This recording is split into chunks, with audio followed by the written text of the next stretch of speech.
Philadelphia, so they're going to be. So it's going to be loud.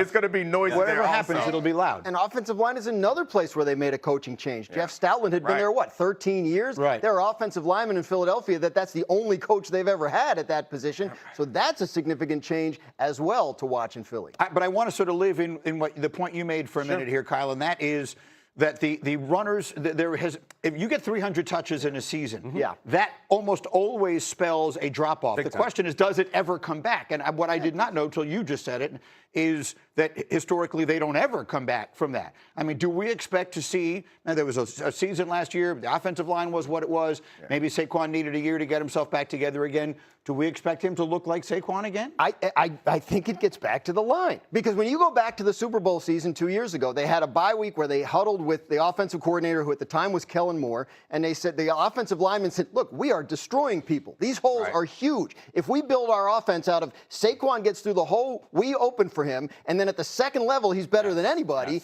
then we can. That's why we saw him running for 75-yard touchdowns. That's what. But if you can get back to that, great. There's 32 teams that would love to get to that. Can you be that offensive line? I think to the point to the question that Greeny's asking specifically is, I don't think it's a Saquon problem. I think that feels like that's what you're asking is, do we see him coming back? We watched him last year. It didn't feel like he lost the explosiveness or he lost any ability. It felt like he didn't have the room to do the things I think some of it's on him because he's an anomaly back. He's a guy, even with poor offensive line play, he can still do it. I mean, he's one of one. And it's, you can get back. Like Derrick Henry's had 1,500 yards. It's not like you're going to fall off. He's different. But he's also an anomaly. The 2,000-yard Saquon magic trick where he rescues you against the Rams, that's not coming back. There has to be something new. And is it Devontae Smith and Dallas Goedert? I hope so. Well, that's another part of it, is that A.J. Brown, around whom so much of the negative attention was focused, whenever we talked about their offense struggling, it was always, well, A.J. Brown is reading a book on the sideline, or he's making cryptic comments, or whatever it is that's going on. Well, he's, they don't have him to kick around anymore, so they're going to sink or swim without that guy. I mean, I think they're going to swim. I think to Graz's point earlier is they had this Kellen Moore offense that had a lot of shifts and motions, and then they looked up and said, why are we doing all this cute stuff? We don't have to. We can hit people in the face. My expectation is, given the Packers' background with duo last year, they're going to go back to just trying to plow people and just plow through people, and that's going to work. They really need to attack the middle field, though. And that's the problem that Jalen Hurts has had. And they went and got Eli Stowers in the draft and Mekhi Lemon, guys who are going to be good in that section of the field. So I think they're going to be good. I think the Eagles are going to have a very good year. I think they will be right where we've expected them to be. That's correct, because they're a very talented team despite some of their flaws. But if it does go the other way from that, then what? My question is, are we talking about the quarterback on the hot seat? Are we talking about the coach on the hot seat? What conversations begin? The quarterback has a lot of years left on his contract, but he's also at a point in that contract where it would normally be time to talk extension based on where the market has gone since then, where his guarantees are remaining, and how the contract is structured. He hasn't gotten an extension. So that at least gives you some idea that maybe the organization's at a point where it wants to continue to see improvement. Now, Jalen Hurts has been a player that more often than not in the offseason, when they've given him something to work on to improve, he's come back having done it. So if he takes to the Sean Mannion offense and he does the things that they need him to do, then yeah, I think we're smooth sailing. But if not, and if it looks like last year, I believe that you're going to see questions asked about everybody at every level of that organization. It's pressure. And you only get to send back your food once at a restaurant. I don't like this food. It doesn't have this. Okay, sir, we'll take it back. You don't get to send it back twice. He sent the food back. He wasn't pleased with what was going on in front of him, and that's his right as a franchise quarterback.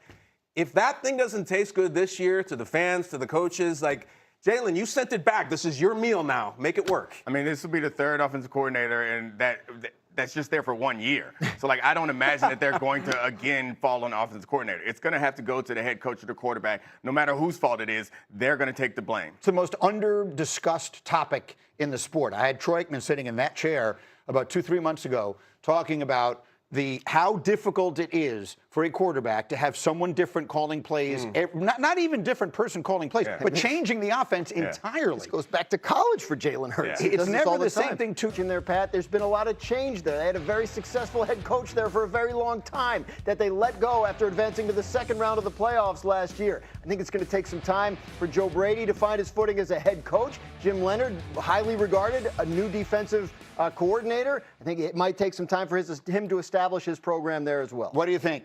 I think I'm not the same person I was before we watched the Scream Club. I'm still That's fair. What is that? Yes. Who are those people? Extremely unusual. That's actually how it sounds in Buffalo after their playoffs every single season. Shouldn't those people be on a list or something? Last year was the first time in all of Allen's years there that I think you could actually put the playoff loss on him. Yeah, and I think you saw that in his reaction in the locker room afterwards. He said, "I let the team down," and then they fire the coach, and now they hire his guy, and so it's a very interesting time for a guy who some people think is the best player in the entire NFL.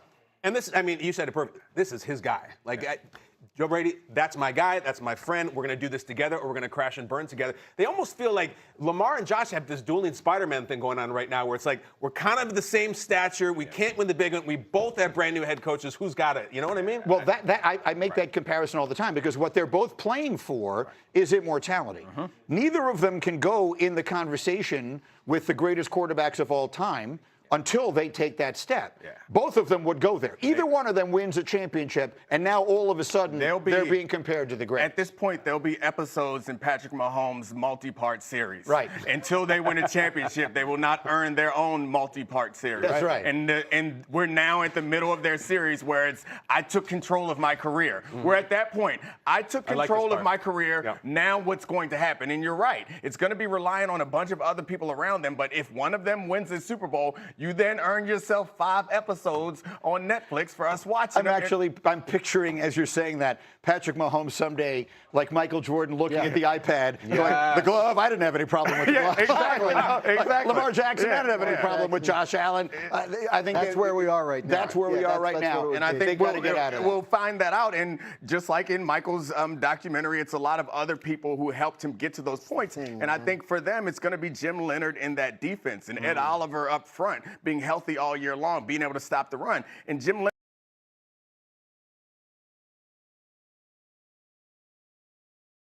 Leonard is a well-respected defensive coordinator that people are excited about, but one of the problems about projecting what's going to happen for this defense is they don't have the personnel to do what they did in Denver. Denver, they played man with two really, one great corner and another really good corner in Riley Moss, put a lot of pressure on them and took pressure off of other people. They don't got those bodies there, so it will be interesting to see how Jim Leonard solves those problems in Buffalo. All right, let me get back to the overreactions here. Graziano, here's the next statement I'm going to make. If I were to say Jaden Daniels and the Commanders are going to win the NFC East this year, is that an overreaction? It's not an overreaction, entirely within the realm of possibility. This is a team that was in the conference championship game a year and a half ago. The quarterback got injured last year. A lot of other guys got injured last year. They've done a lot of work on the defensive side of the ball. I think, Sonny Styles could be one of the highest impact draft picks of this entire year right away. And if he is, and that defense is better than it was last year, look out with a healthy Jaden Daniels. Nick, you know how sometimes you'll have this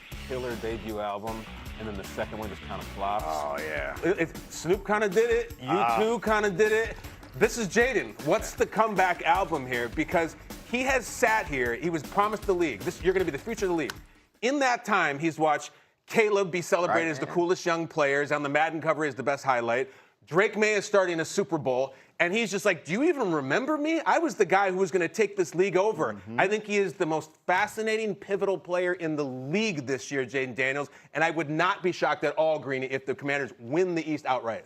Yeah, it was that Thursday night game, I think, against the Bengals in his rookie year that introduced him to all of us. Yes. And then we watched, and he played in the playoffs against the Super Bowl, soon-to-be Super Bowl champs Eagles, and was incredible offensively. He was. The rest of the team wasn't. I think what we expected from him and what we got last year was a hell of a disappointment. But you brought up Sonny Styles, and we see so much of the league moving towards base defense because they have athletes that have the flexibility to play in coverage and attack the run. Sonny Styles might be that type of player that can unlock this defense to take care of these modern offenses that are using 2, 3, 4 tight ends out there more and more. All right, let me do one more. Okay. Graziano, let's stay in the NFC.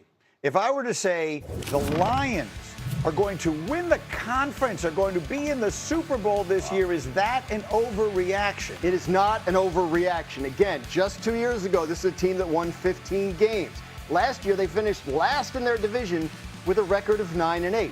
If 9-8 is your down year, you are dangerous as an organization. They get to play a last place schedule. There are teams on their schedule that aren't on other teams' schedule that they'll be competing with for that 1 seed in the NFC. I believe that the Lions will bounce back in a big way. Yeah, I really like the Lions for that reason. And I think what you said, they've proven that they're one of these teams that you can't count out. You have to kind of give them the benefit of the doubt. No matter what, this team is going to be competitive. And I think we underappreciate Goff. I feel like that goes up and down. He's made an incredible strides, I think, in his career. And we always come back to the quarterback. He is a quarterback that I think can get it done if the situation is right. And right now, offensively, it feels like the situation is right. There's a sensation with the Lions a little bit, like maybe they might have missed their shot. Their window. You know, it was right there. It was sitting right Campbell there for said it them. himself. After they lost that game to the Niners, he said to his team, guys, we may never get back here. I got to be honest with you. This is hard. This was our shot. I feel the same way about Jared Goff. Jared Goff had this moment. I love Goff. A couple of years where it's like, he is maybe the man in the NFC. It's just kind of gone. It's very difficult to get back there. The other NFC teams are back. I like him in the North, maybe, Greeny, but not the NFC overall. But you brought up the 49ers, and I think that they remind me a little bit of the 49ers. It's no matter what, they find a way to be competitive and in the mix. I didn't expect what we got from the 49ers last year, and they showed up. Oh, they always find matter. different ways to continue, to your point, to matter. And I just want to reiterate the schedule point. If, because of the schedule, they end up having a better record than the Rams and the Seahawks, then all of a sudden the NFC Championship game's in Detroit as opposed to in LA or Seattle. We just saw last year how much that matters, and that's why I think Super Bowl is in the realm of possibility. The moment was there in that game in San Francisco. The next season was their year. Yes. They had the 1 seed. They had everything going their way, and there's not one player on their defense who was still standing when the season ended. And then last year, everything just fell apart completely. All right, coming up, some college conversation. Year 3, higher stakes. Can Kalen DeBoer get Bama back to title contention and silence all the doubters? Sir Paul and Jordan Rogers.